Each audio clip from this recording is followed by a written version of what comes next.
اور وحدہ لا شریک کی بندگی کرو جو لم یلد بھی ہے اور ولم یولد بھی ہے،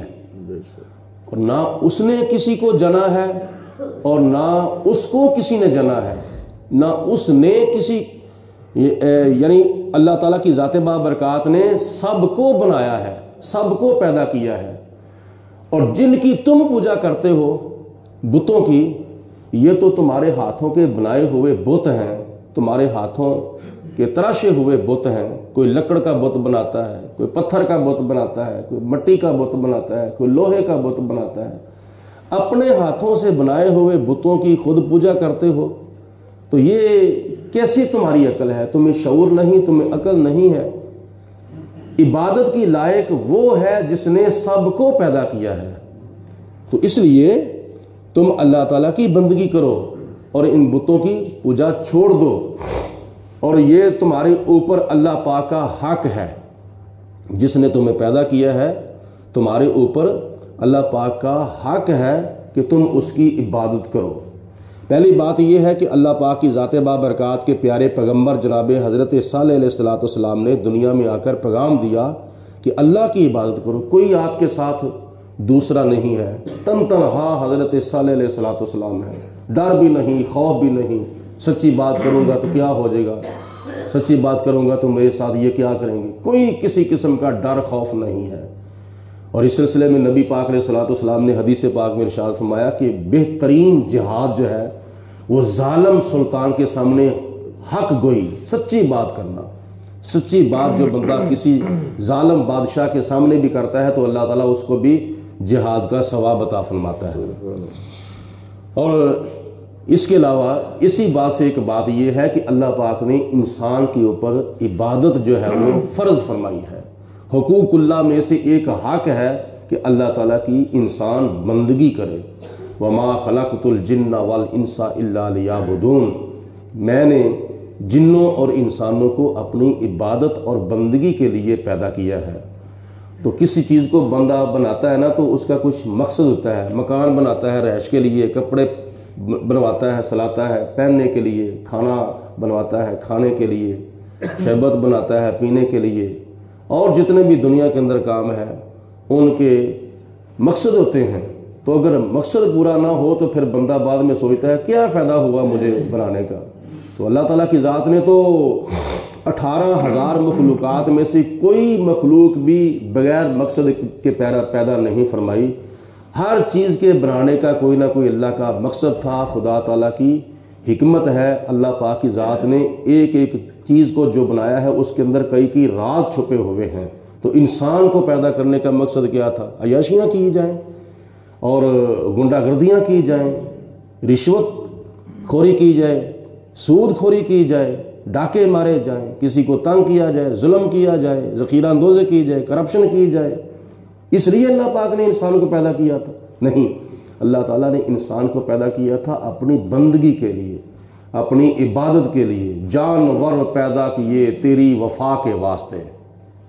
جانور پیدا کیے تیری وفا کے واسطے۔ دیکھو نا، جانوروں کو اللہ پاک نے انسان کے ماتحت فرمایا ہے۔ ایک چھوٹا سا بچہ ہو، وہ اپنی گائے کو یا اپنی بھینس کو یا اپنی اونٹنی کو پکڑتا ہے نکیل سے لگام سے اس کو پکڑتا ہے، پکڑ کر آگے چلتا ہے، تو اتنا بڑا اونٹ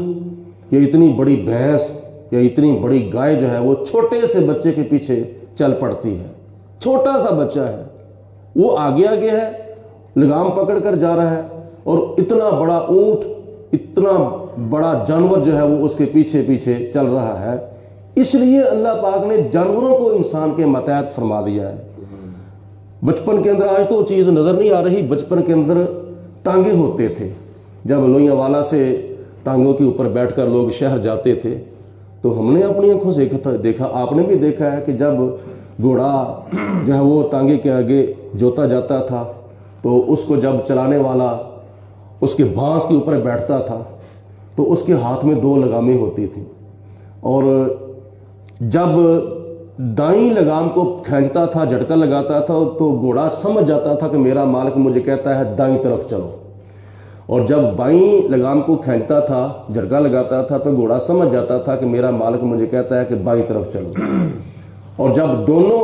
لگاموں کو پکڑ کر اس طرح جھٹکا دیتا ہے تو گھوڑا سمجھ جاتا تھا کہ میرا مالک مجھے کہہ رہا ہے کہ چل پڑو، اور جب دونوں لگاموں کو کھینچتا تھا تو پھر گھوڑا سمجھ جاتا تھا کہ میرا مالک مجھے کہتا ہے کہ رک جاؤ۔ یہ انسان کے ماتحت اللہ پاک نے جانوروں کو کیا ہے، مال مویشی جتنے بھی ہیں ان کو اللہ پاک نے انسان کے ماتحت کیا ہے۔ تو جب ایک گھوڑا ہو کر، بے زبان ہو کر، لاشعور ہو کر، بے سمجھ ہو کر اپنے مالک کے حکم پر نہیں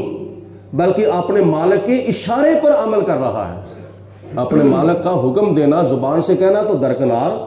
اپنے مالک کے اشارے پر عمل کر رہا ہے، پہلے نمبر پر اپنے مالک کے اشارے کو سمجھ رہا ہے، دوسرے نمبر پر اپنے مالک کے اشارے کے اوپر عمل کر رہا ہے، تو انسان کو تو اللہ تعالیٰ نے گھوڑے سے بھی بہتر پیدا فرمایا ہے، اونٹ سے بہتر پیدا کیا ہے، گائے سے بہتر پیدا فرمایا ہے، بھینس سے بہتر پیدا فرمایا ہے، ان تمام جانوروں سے، درندوں سے، پرندوں سے، چرندوں سے، مال مویشیوں سے اللہ پاک نے انسان کو بہتر پیدا فرمایا ہے۔ لقد خلقنا الانسان فی احسن تقویم۔ تو پھر خدا تعالیٰ کی ذات نے جو ہمیں اپنی عبادت اور بندگی کے لیے پیدا کیا ہے، تو اگر ہم انسان ہو کر خدا کی بندگی نہ کریں گے تو پھر قیامت کے دن جب خدا پوچھے گا تو ہم قیامت کے دن اللہ کی بارگاہ میں حاضر ہو کر کیا جواب دیں گے؟ جب سرے محشر وہ پوچھیں گے بلا کر سامنے، کیا جواب جرم دو گے تم خدا کے سامنے؟ جانور پیدا کیے تیری وفا کے واسطے، چاند سورج اور ستارے ہیں ضیاء کے واسطے، کھیتیاں سرسبز ہیں تیری غذا کے واسطے، سب جہاں تیرے لیے اور تو خدا کے واسطے۔ سب کچھ اللہ پاک نے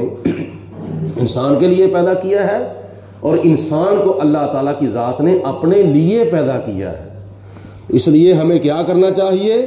یا ایھا الناس اعبدوا ربکم الذی خلقکم والذین من قبلکم لعلکم تتقون۔ اے لوگو، اپنے رب کی پوجا کرو جس نے تمہیں پیدا کیا ہے اور تم سے پہلے لوگوں کو بھی پیدا کیا ہے، اس لیے اس کی بندگی کرو تاکہ لعلکم تتقون، تم متقی پرہیزگار بن جاؤ۔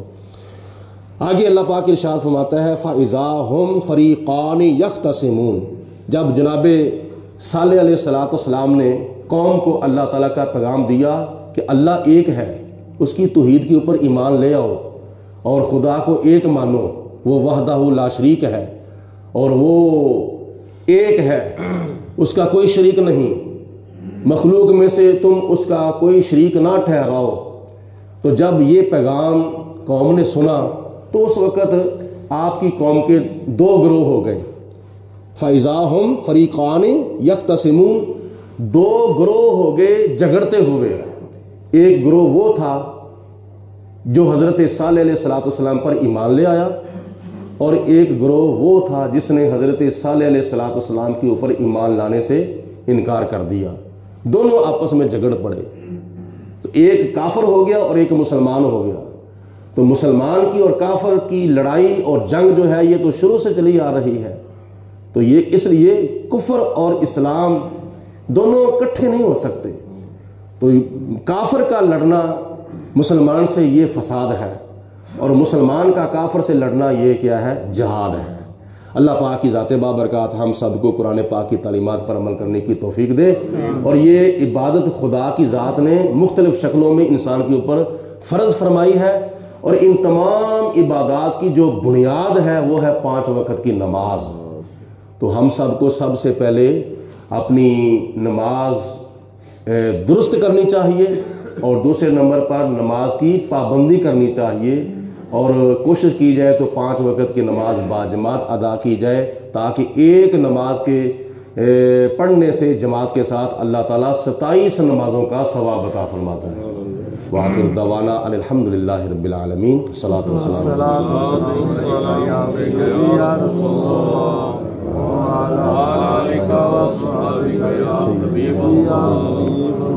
صلاۃ والسلام وعلی آلک وصحابک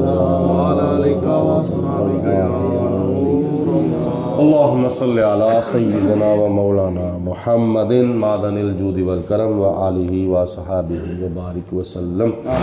ربنا آتنا فی الدنیا حسنۃ و فی الآخرۃ حسنۃ وقنا عذاب النار. اللہم اید الاسلام والمسلمین، اللہم اید الایمان والمؤمنین. ربنا اغفر لنا